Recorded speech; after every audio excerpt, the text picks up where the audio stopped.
Hi hello welcome back to my channel. అందరూ బాగున్నారా అండి? మేమైతే చాలా బాగున్నామండి. ఈరోజు నేను లంచ్లోకి క్యారెట్ ఫ్రై అండ్ మిరియాల రసం అనేది చేస్తున్నానండి. ఏ విధంగా చేస్తానో చూపిస్తాను చూడండి ఫ్రెండ్స్. ఆల్రెడీ నేను క్యారెట్ ఫ్రై అనేది ఏ విధంగా చేయాలో లాంగ్ వీడియోస్లో పోస్ట్ చేశాను. ఎవరైనా చూడని వాళ్ళు ఉంటే చూడండి ఫ్రెండ్స్. క్యారెట్ని ఫస్ట్ మనము వాష్ చేసుకొని వాటర్తో నెక్స్ట్ స్మాల్ పీసెస్గా కట్ చేసుకొని ఒక కడాయి పెట్టుకొని దానిలోనికి ఆయిల్ వేసి ఆయిల్ కాగిన తర్వాత జీలకర్ర ఆవాలను యాడ్ చేసి తర్వాత మనము స్మాల్ పీసెస్గా కట్ చేసుకున్న ఈ క్యారెట్ అనేది యాడ్ చేసి బాగా నూనెలోనే వేగేంత వరకు మగ్గించాలండి. మనము ఈ నూనెలోనే మొత్తము వేగించాలి. ఈ విధంగా క్యారెట్ మొత్తం మగ్గిన తర్వాత మనం దానిలోనికి కొబ్బరి పొడిని యాడ్ చేయాలండి. నేను చెప్పిన విధంగా ఒక్కసారి ట్రై చేసి చూడండి ఫ్రెండ్స్. ఈ క్యారెట్ ఫ్రై అనేది ఆ రైస్ లేకైనా బాగుంటుంది, అలాగే చపాతీలోకైనా చాలా టేస్టీగా ఉంటుందండి. మన ఛానల్ని ఎవరైనా మొదటిసారిగా చూస్తున్నట్లయితే సబ్స్క్రైబ్ చేయండి, అలాగే ఒక లైక్ చేయండి ఫ్రెండ్స్. నెక్స్ట్ మిరియాల రసం చేయడానికి మనం కుక్కర్లో కందిబ్యాలను హాఫ్ అన్ అవర్ వరకు నానబెట్టుకోవాలి. నానబెట్టుకున్న కందిబ్యాలలోకి మనము టమోటాలు, చింతపండు, పసుపును యాడ్ చేసి మనకు కుక్కర్కు మూత పెట్టేసి 5 విజిల్స్ వచ్చిన తర్వాత మనము దింపేయాలండి. ఈ విధంగా దింపేసిన తర్వాత ఆ కందిబ్యాలను మొత్తం అన్నింటినీ మనము రాముకోవాలండి.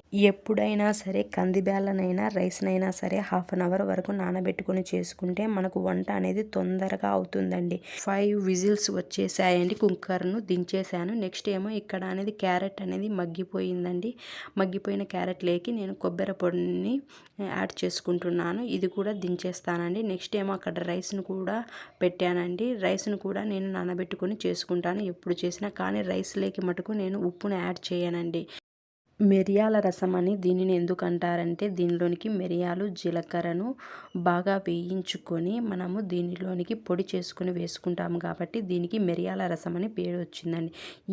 ఈ విధంగా వేయించి పెట్టుకున్న మిరియాలు, జీలకర్రను ఈ విధంగా పొడి చేసుకోవాలండి. నెక్స్ట్ మనము ఈ విధంగా కందిబ్యాలను కూడా రాముకోవాలండి. నెక్స్ట్ మనము తిరవాత వేసుకోవాలండి. తిరవాత వేసుకోవడానికి ఒక కుక్కర్ను పెట్టి దానిలోనికి కొద్దిగా ఆయిల్ను యాడ్ చేసి ఆయిల్లోకి ఆనియను, నెక్స్ట్ జీలకర్ర, ఆవాలు, 2 తెల్లవాయలను కూడా యాడ్ చేసి బాగా వేయించుకోవాలండి.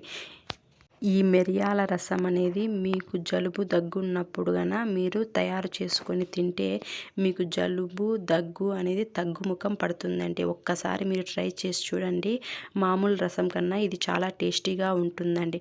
నెక్స్ట్ మనము ఈ విధంగా ఎనిపి పెట్టుకున్న కందిబ్యాలలోకి నెక్స్ట్ ఇక్కడ ఏమో మిరియాల పొడి, నెక్స్ట్ కొద్దిగా కారం పొడిని యాడ్ చేసి మనము దానిలోనికి తిరువాతలోనికి ఈ మిశ్రమాన్ని, పప్పు మిశ్రమాన్ని వేయాలండి. ఈ విధంగా బాగా మిక్స్ చేసి మనము దానిలోనికి యాడ్ చేసి బాగా ఉడకనివ్వాలండి. అంతే అండి. కొద్దిగా 5 మినిట్స్ ఉడికిన తర్వాత మీకు మిరియాల రసం అనేది రెడీ అవుతుంది. ఇది చాలా టేస్టీగా ఉంటుందండి. మీలో చాలామందికి ఈ మిరియాల రసం గురించి తెలియకపోవచ్చు. ఒక్కసారి ఈ విధంగా ట్రై చేసి చూడండి. టేస్ట్ అనేది చాలా బాగుంటుందండి. 5 మినిట్స్ ఉడికిన తర్వాత దించేసుకోండి ఫ్రెండ్స్. ఎమ్మి మిరియాల రసం అనేది రెడీ అండి. 3 మినిట్స్లో నేను క్యారెట్ ఫ్రై, నెక్స్ట్ రసము, నెక్స్ట్ రైస్ అనేది చేసి మీకు చూపించాను కదండి. కానీ దీనికన్నా ముందు నేను క్యారెట్ని కట్ చేసుకోవడానికే నాకు హాఫ్ అన్ అవర్ పట్టింది. నెక్స్ట్ ఏమో ఆనియన్ కట్ చేసుకోవడానికి ఇదంతా నాకు గంట సమయం పట్టిందండి. మీకేమో షార్ట్ కట్లో హాఫ్ అన్ అవర్లో నేను చేసుకున్న వంటలన్నీ చూపించేశానండి. ఒక సైడ్ ఏమో వాషింగ్ మిషన్లో బట్టలు వేసాను, అదేవిధంగా సామాన్లు కూడా కడిగే ఉన్నాయండి. మీకు నా వీడియో నచ్చినట్లయితే సబ్స్క్రైబ్ చేయండి ఫ్రెండ్స్, అలాగే ఒక లైక్ చేయండి friends. Please support to my channel.